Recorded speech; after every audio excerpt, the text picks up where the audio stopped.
কি অবস্থা মানা? বাংলাদেশে খেলা সহ না তোমরা ফুটবলের ফাল্লা পরি কি বাংলাদেশে খেলা পরি গেছে না? যে ফুটবল চলুক সমস্যা না, তো বাংলাদেশের খেলা আমি সবার আগে দেখি। ক্রিকেট হোক বা ফুটবল, অবশ্য ক্রিকেটটা বেশি দেখি। আজকে ওয়ানডে দ্বিতীয় ম্যাচ, লাস্ট ম্যাচ। আজকে বাংলাদেশ অস্ট্রেলিয়া দেখে কাপ কেড়ে নেবে। কাপ তো কেড়ে নিয়ে নিছে অনেক আগে, আজকে বাংলাদেশের হাতে কাপটা তুলে দেবে। তো দেখলাম প্রথম বাংলাদেশের খেলা দেখে আমি খুবই হতাশ হয়ে গেলাম। খেলা দেখলাম মন মতো খেলতেছে না। তো পরে অবশ্যই দেখলাম একটু ভালো খেলতেছে, রান 200+ হয়ে গেছে দেখছি এতক্ষণে। ভিডিও আপলোড হইতে হইতে ম্যাচ শেষ হয়ে যাবে। আমি আজকে একটু ব্যস্ত ছিলাম, আর নিজের শরীরের অবস্থা ভালো না, এই জন্য আসলে আর ওই ভিডিওটা করতে পারি নাই। তো আজকে দেখলাম বাংলাদেশ খেলতেছে, খুব ভালোই খেলতেছে, 200+ হয়ে গেছে রান।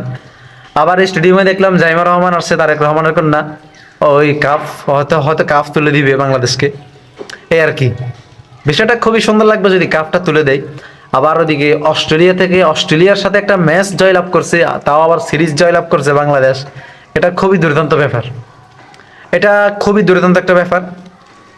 খুবই শুভকামনা বাংলাদেশের জন্য, আর এরকম যেন আরো অনেক ম্যাচ আমাদেরকে ভালোভাবে উপহার দিতে পারে। তো আজকে তো ম্যাচ শেষ হয়ে যাবে, এরপরে টি-20 শুরু আছে, টি-20 ম্যাচ আছে। এরপরে টি-20তে কি হয় জানি না।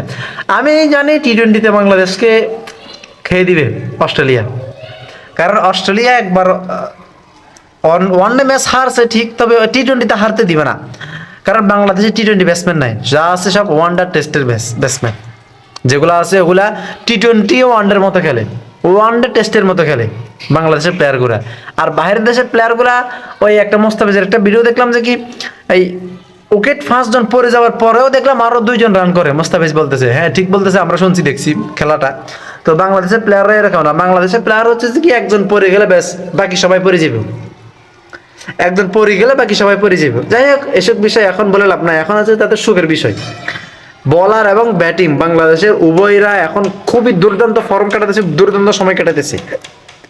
এই জন্য তাদের জন্য শুভকামনা রইল বাংলাদেশের জন্য। অবশ্যই বাংলাদেশ ভালো করুক, এটাই চাই। তো আর কি, ধন্যবাদ সবাইকে। নেক্সটে কথা হবে।